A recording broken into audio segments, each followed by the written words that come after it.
That's the theme from the Sears Radio Theater. Tonight is a program of adventure with Howard Duff as your host. Sears Radio Theater will begin. If someone asked me what are the most valuable things we have, I would have to answer books. Because books have not only enlightened us and entertained us throughout our history and theirs, they have also recorded that history for us. 1,000 years ago, there was a great and famous poet-historian named Ferdowsi, a Persian scholar who wrote an astonishing book called the Shah-nama. What was astonishing about it? Well, for starters, it was nearly 60,000 verses long, and it took him 35 years to complete. The Shah-nama is a history in verse of the cradle of civilization as reflected in the lives and deaths of its rulers. It is probably the most valuable book anywhere in the world today, and any collector would give his soul just for a look at it. It's a massive, leather-bound, gold-leafed volume, and its normal home is in the Imperial Museum of, well, what used to be called the Imperial Museum of Tehran. Today, Allah alone knows what they call it. But right now, the Shah-nama has been on loan to London's Johnsonian Museum, and it's on its way back to where it belongs. Pound for pound, it's worth its weight in diamonds. But it might never get there, because two upright, trusted members of the museum security force have decided they're going to steal it.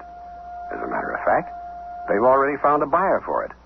And that's only the beginning of our story.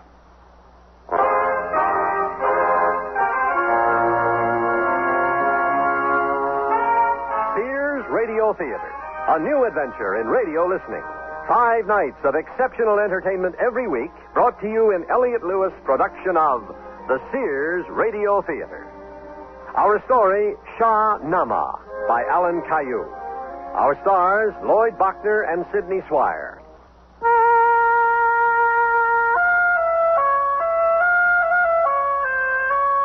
Now, stealing a priceless manuscript like the Shah-nama is really not that easy. I mean, it's not your everyday book from the local library. Inside the guarded walls of a good museum, it's safe. But when it's being carried from point A to point B, it becomes extremely vulnerable. Would you care for another Bloody Mary, sir? Yes, I believe I would. What's your name, love? Holly, sir. Oh? Do you get to deck the halls at Christmas? I'm afraid I do, sir. And you, sir? The same again? Yes, thank you. Coming right up. Mr. Doyle, What is it? have you spotted the copper yet? I think it's the fellow in the gray suit with the old-school tie about 6 rows back. Are you sure there really is one on board? Oh, yes, there has to be. I've made a dozen deliveries like this. There's always an undercover man. Backup stuff in case something goes wrong. And with a priceless book like this, there might even be more of them. He's not going to get hurt, is he? Why should he? Not unless he starts cutting up. In which case he's liable to finish up with a bloody lump on the back of his head. One Bloody Mary, one Scotch on the rocks. Thank you, love. Ladies and gentlemen, this is your captain speaking. We'll soon be crossing over from Turkey into Iran. If you look down on the left of the aircraft, that lake there is Lake Van in Turkey. And in a few minutes, you'll see also on the left Lake Urmia in Iran. We're flying at 30,000 feet, and there's nothing ahead of us but beautiful flying weather. Thank you. Barris, you look nervous. We're almost there. Think of the money? Yes. Yes, that's what I'm trying to do. Hello? The fellow in the grey suit. He's gone. He went to the loo, Barris, just a moment ago. Even cops have to use the loo once in a while. And the time has come, I think, for the next step in our very worthwhile endeavor. Stewardess. Yes, the same again? No, thank you. But I have a note here for the captain. For the captain? Yes, the pilot. And there's no reason why you should not read it. Oh, my God. The bomb is here in my carry-on. The bomb? Yes, a bomb. Go tell him. Yes, sir. Yes, of course. Well, now we wait. Suppose he can't find the landing strip. He'll find it. And suppose there's no one there when we land. Oh, well, that would be a calamity, wouldn't it? But they'll be there. I planned this very carefully, Paris. Oh, drink up. It'll steady your nerves. Yes. Can I have your attention, please, ladies and gentlemen? This is the captain again. We have an emergency situation here. There's nothing wrong with the plane. We're in good shape. Nothing like that at all.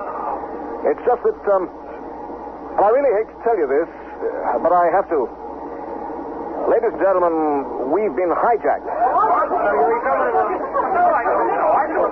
Now, there's really nothing to be alarmed about. It happens once in a while.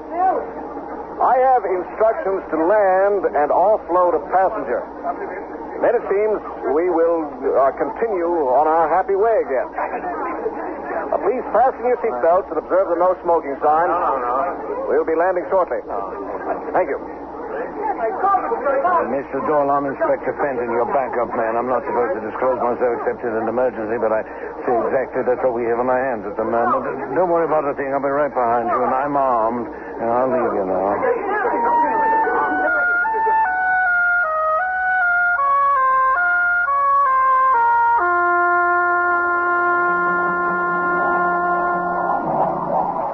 There they are now, right on schedule. Firehouse? I know what I have to do.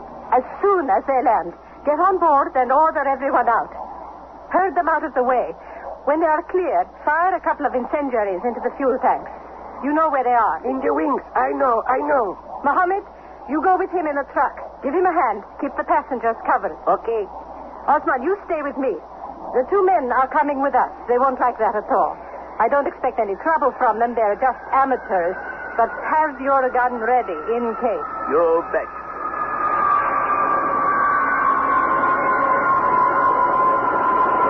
They're down. All right. Let's get to work, gentlemen.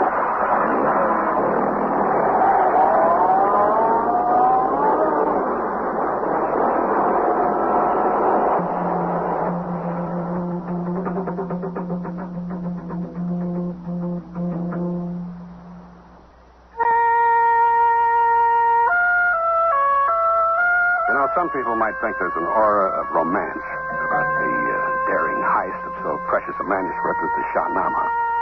But sometimes what starts out as a jolly sort of caper soon runs into tragedy.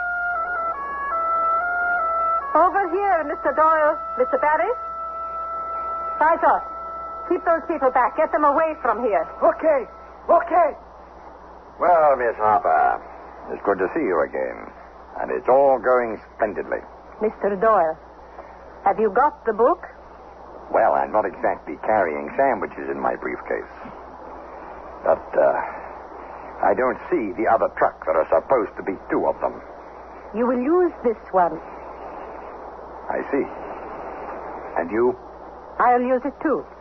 You're coming along with us.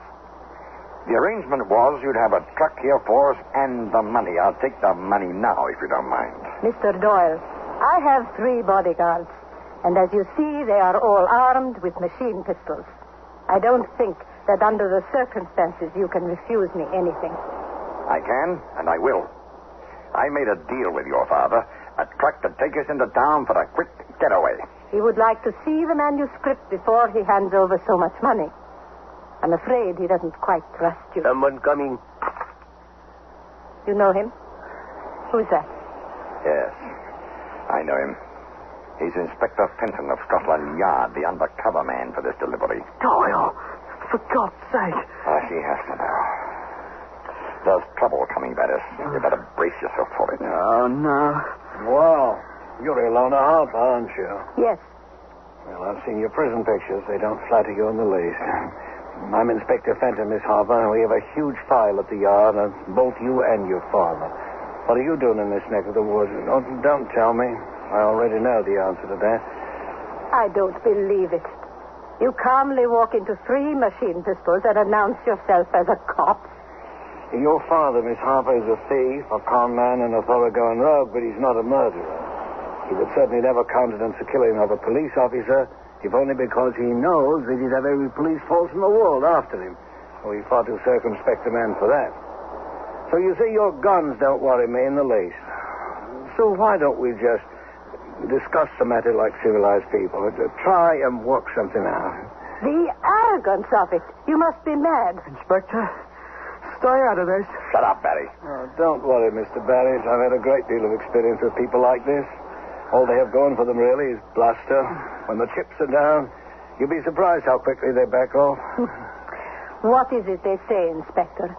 The female of the species is more deadly than the male. I'm a great deal tougher than my father. Osman. Of course. Oh, my God. Climb aboard, Mr. Doyle, Mr. Barris. Well, Miss Harper, I'd say you've made your point. Faisal, Mohammed, the incendiaries. And back to the truck. We are moving out.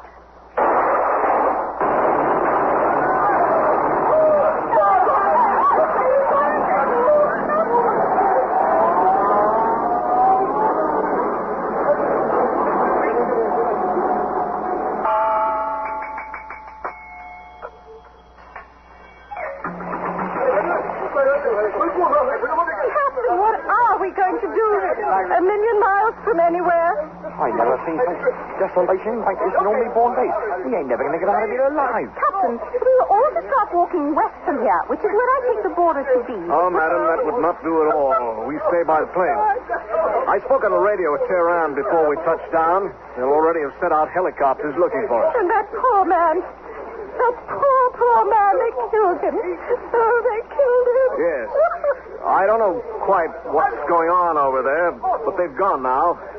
We stay by the plane. We wait for help. Won't be too long. Captain, can I have a word with you? What is it, Holly? In private. All right, over here. Captain, we have to follow on foot. Follow the tracks that truck has left. Are you crazy? We have to. Holly, there's only one kind of suggestion a skipper is ever going to take from a stewardess, and right now my hands are pretty full. I've got 85 passengers to worry about, and I'm not a stewardess. Say again. Well, a stewardess only for this particular flight. I am a police sergeant from Scotland Yard. Here, here's my identification. What? I came on this trip as backup support for Inspector Fenton, whom you just saw murdered. He was such a good man. Holly, I think you'd better tell me what the hell this is all about. Those two men who went off in that truck were carrying a priceless manuscript to Tehran's museum. Someone is prepared to kill for it. We have to find out just who that someone is. And to do that, we follow their tracks for 20 or 30 miles or more in this desolate area on foot. It won't be very far. Why should it be? Obviously, those two men are the hijackers, and it's also obvious what's happened. They forced us to land close by wherever it is they are going to dispose of the manuscript. Now, you can't be sure of that. Yes, I can. They have to make their delivery and be out of the country fast before we are found and the whole story comes out. Well, that makes sense. But we still have to stay with the plane. If you don't want to help me out, then I'm following those tracks myself. Somehow or other, I'm going to get the Shah-nama back where it belongs. All right. I'll hand over to the co-pilot. Harry! Yes, coming, Charlie. Take over here, Harry. I'm going for a stroll in the woods. In the what? Now, when the rescue party gets here, have them follow our tracks. And tell them we'd both like a really fancy funeral. Take over, Harry. Yes, sure. Of course, will do. Roger.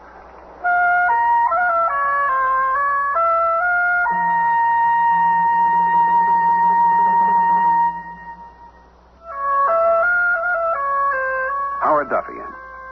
And I have to say, stealing is just like any other business enterprise.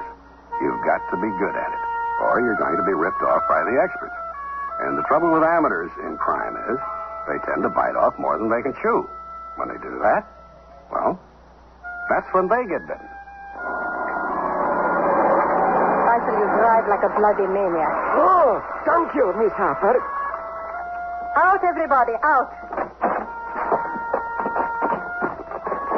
Into the house, Mr. Doyle, Mr. Barry.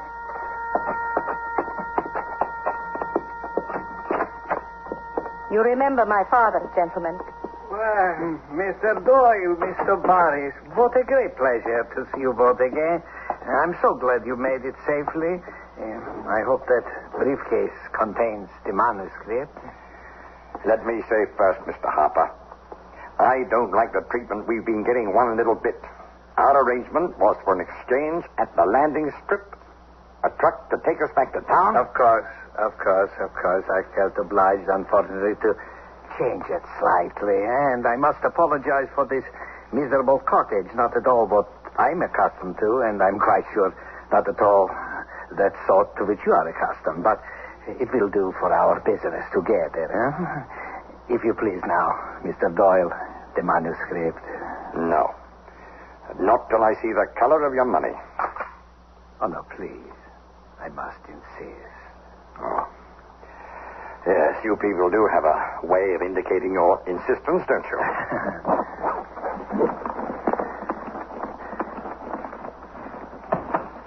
There it is, the Shah-nama itself. Now, if we could just take the money, as agreed. Beautiful. Just beautiful.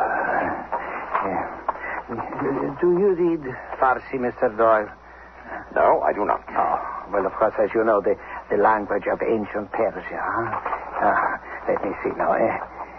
Hormizd was the son of Khosrow, but he had not the strength of his father, nor would he do battle with the Christians. And so he was killed, and so he was slain with the acquiescence of his son. Oh, this is the stuff of history, Mr. Doyle. And you can show it to nobody. Many collectors, Mr. Barris, are forced to gloat over their treasures in secret. The satisfaction is not in showing. The satisfaction is in owning. The money, then. We'll be on our way. We'll need your truck. No money. Would I not be very foolish to pay for something I already have my hands on? You're going to murder us also? What murder? This farmhouse is very isolated, yes, but in the course of time, someone no doubt will pass by, and you will be... Murder us also, you said? There was a Scotland Yard man on the plane, Father. To his cost, he interfered. To his cost? You mean? I mean, Father, that he was killed. No, Ilona. In all my years, I've never taken a human life. And it is high time you grew up. These two must be killed, too. No. Osman, take them to the cellar. Lock them up till I decide. I decide what is to be done with them. Yes, sir. Move. Doyle. Oh, what's going to happen to us now? Oh, shut up. Move, I said.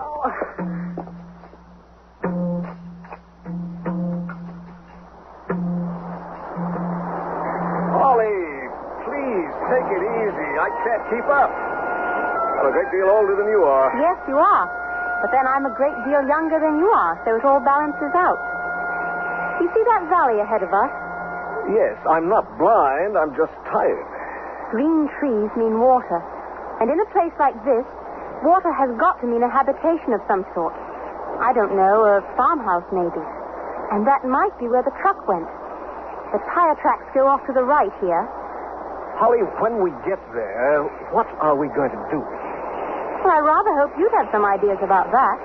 I've never believed that all men are just naturally empty-headed. It only seems that way.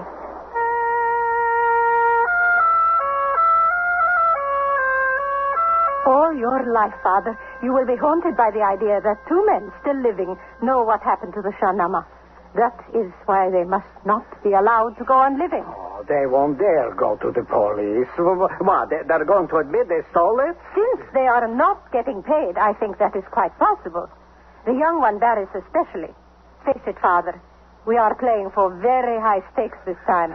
Ilona, all I want to do is to get into my little plane out there and fly off with my treasure. And I want to go home.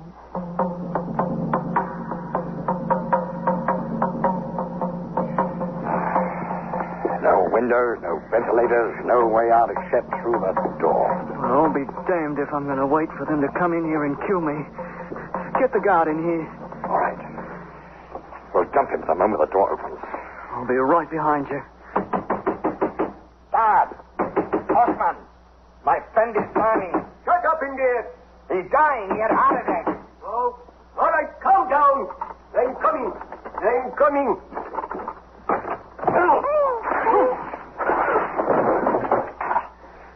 Quick, take his belt. Tie him up. And shove his shirt in his mouth. My, he's got a hard head. You know how to use a machine pistol? We'll soon find out. This has to be the bolt, right? Yeah, I think so. So, we pull it back like this. Hey, boss. Keep your finger away from that trigger. Yeah, okay. We're ready now. All right. So let's go. The back stairway there. All right.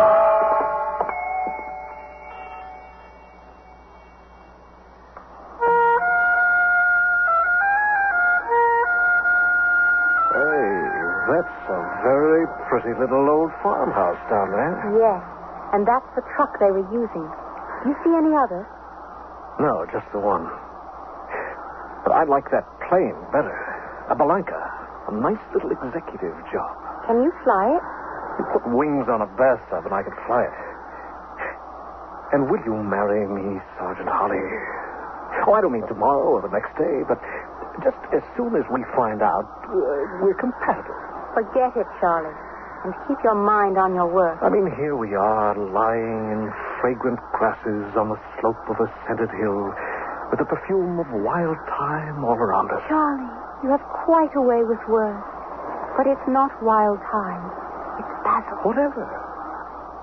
And have you any idea at all what to do now? I know exactly what I'm going to do. I'm going to think. Wake me when the process is over.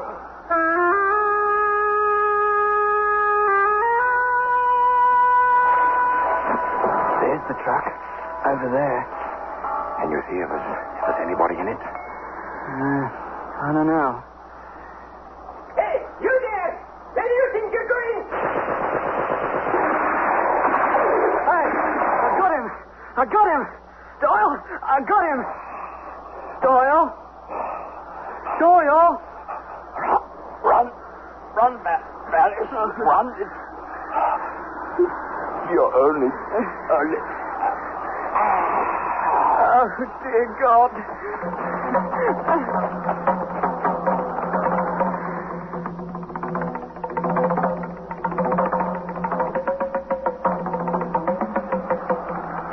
That was 2 guns, not just one. You're dead right, Holly. And there's... Barris. So what's he running from, I wonder? How should I know? They went there to deliver the Shah-nama, and now he's running for his life. I say something went very definitely wrong. That sounds like a fairly logical deduction. You know, for a cop, you're quite a gal, aren't you? Yes, I am. Mr. Barris, over here. Are you crazy? No, but now we have to join forces. I want to know what's going on. But, Holly, he's got a gun. A bloody great machine pistol. Well, it's just what we need, isn't it?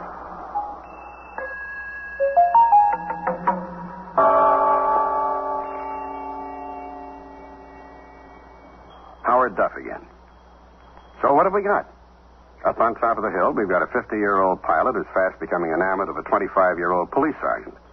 There's also a 20-year-old museum guard up there who's just discovered that the first step over the border into crime isn't always just a jolly caper. And far down below, in the hidden, abandoned farmhouse in the little green valley, there's the opposition. They're pretty deadly people.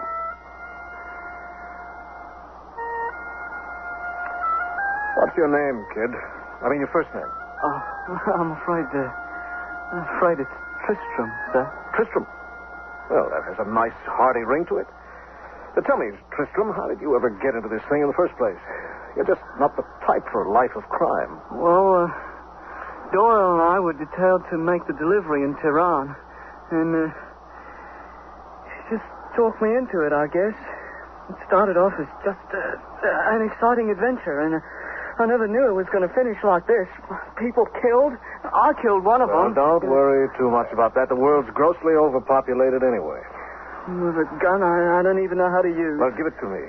Yeah, I was brought up on these things. Sure. dear me, you've got it loaded and cocked and ready to fire, and the safety catch isn't even on. There. Now it's safe. Are we going to sit up here all day just talking?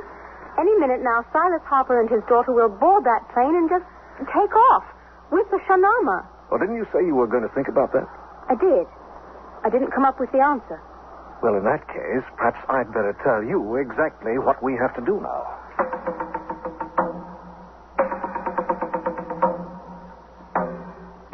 You see where your squeamishness has brought us. They have escaped, both of them. All right, Doyle is dead, but the one I'm afraid of, Barris, is still out there somewhere, heading for whatever civilization he can find. And then the whole story will be out. Oh, I find this fascinating. The Shah-nama insists didactically that the first Arab armies entered Persia in the year 633 A.D., while the Persians are still at war with Rome. Fascinating. Father. Don't worry about your young Mr. Barres, Ilona. There's no way out of this valley except by truck or plane. You'll have more than 100 miles of desert to cross on foot. And the desert will do what I was slow to do. His blood will not be on my hands. You see how it all works out. We have to leave here now, Father. You have the book. Let us go. No. We can't reach Istanbul before dark. You know how I hate night landings. We leave first thing in the morning. And through the night, I will continue to enjoy this masterpiece. Even the feel of its parchment in my hands is a delight. Another night in this dreadful place. I will go mad. How can people actually live in such dirty hovels? Dirty hovel? You are a spoiled brat, Ilona. That is what you are, exactly. A spoiled brat.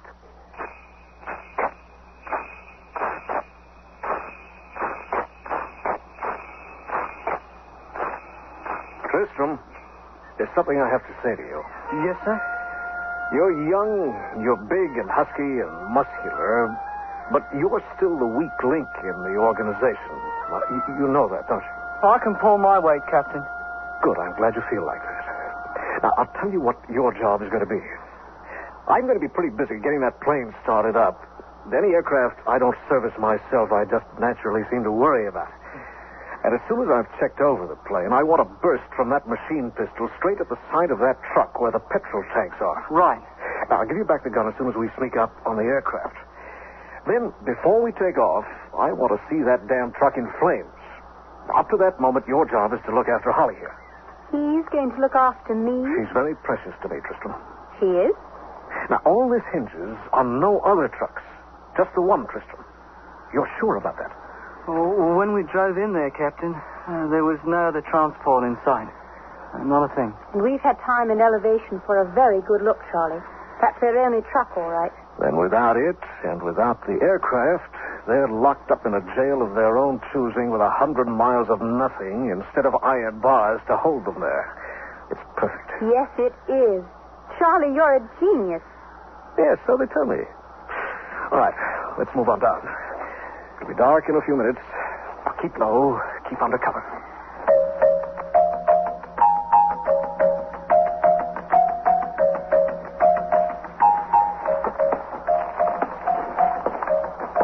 Tristram, there's someone in that truck. Yes. That's the one they call Faisal. He seems to be asleep. He's a very good-looking man, really. He's very handsome. Tristram, you've got some very strange philosophies. Yes, sir. I wonder what he'll look like in little pieces sailing through the night air. Now, we have to pick up the tail of the aircraft and swing it around 90 degrees for takeoff. There's a cloud coming over the moon. Wait a minute. She's thinking again. Good, I like that. All right. 7, 6, 5, 4, 3, 2.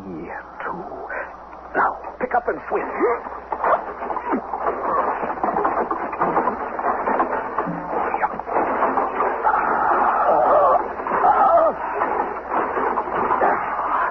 That's it. Well done. She's all set for takeoff. Holly, get that cabin door open and get yourself aboard. Aye, aye, sir. Tristram, here's the gun. Keep it trained on that truck. Uh-huh. Can you see it?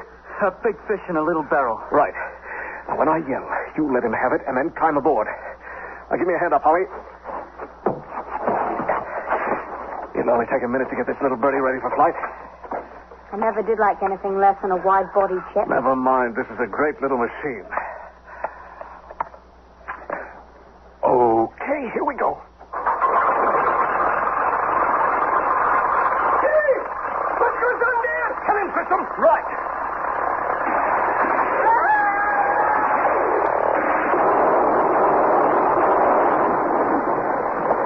Everybody aboard? Everybody aboard, sir.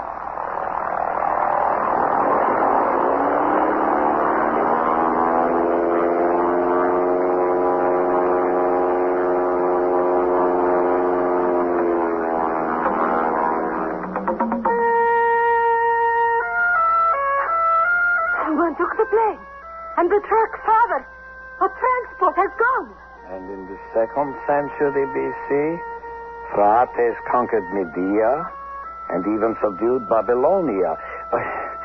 Ilona, this work is marvelous. Father, don't you understand? All of our transport is gone.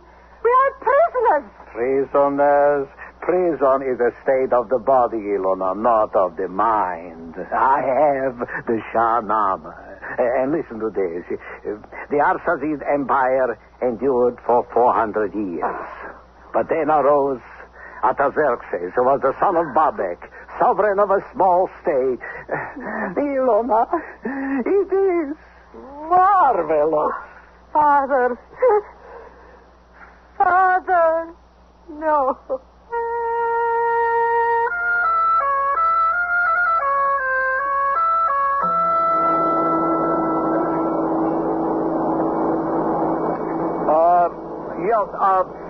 This is Captain Charles Winthrop aboard a private plane I have to admit is stolen. I'm the skipper of that jet you fellas have already undoubtedly found, the one that got hijacked over Lake Urmia and burned up. Yeah. Well, is anyone reading me? Over? Captain Winthrop, we are reading you loud and clear. Yes, we have found your plane. The passengers are now all on their way to Tehran for onward transmission. Where are you? Over. I'm approaching Tehran on 232. That's 232 degrees. I request clearance to land. Who am I talking to? This is Lieutenant Shamhari, Captain Winthrop of the Anti-Fascist Revolutionary Armed Forces, serving His Elevated Glory the Leader. You are clear to land. Well, thank you, Lieutenant. There's just one small thing you might like to know. Your Shah-nama, you have heard of the Shah-nama, haven't you? Oh, yes, Captain. Well, it's now in the care of a man named Silas Harper and his daughter Ilona at a farmhouse exactly 14 miles on a bearing of 093 from where the burned-out jet is. And they have no transport of any kind. Now, why don't you mosey up there and pick everything up? I'm coming in now. Over and out. Well, that should take care of everything, I think. Charlie, you're marvelous. Yes. When I think about myself, I get sick with admiration. Tristram, are you prepared to give evidence in court in this case? It'll make it a lot easier for you. Oh, yes. All the way down the line. Good. We'll do what we can for you. Holly, I want to make a point. I'm listening, Charlie. Now, really, wouldn't you like a father image for a husband? It could be very comforting for you. Don't you mean a grandfather image, Charlie? Oh, that hurts. Holly, give or take 10 years. I'm not a day older than 39. I'll tell you what we do. When we get back to London, you invite me to dinner, right? And then we'll have coffee at your place or mine. And we'll take it from there, right? Right. Seatbelts, everyone. We're going down.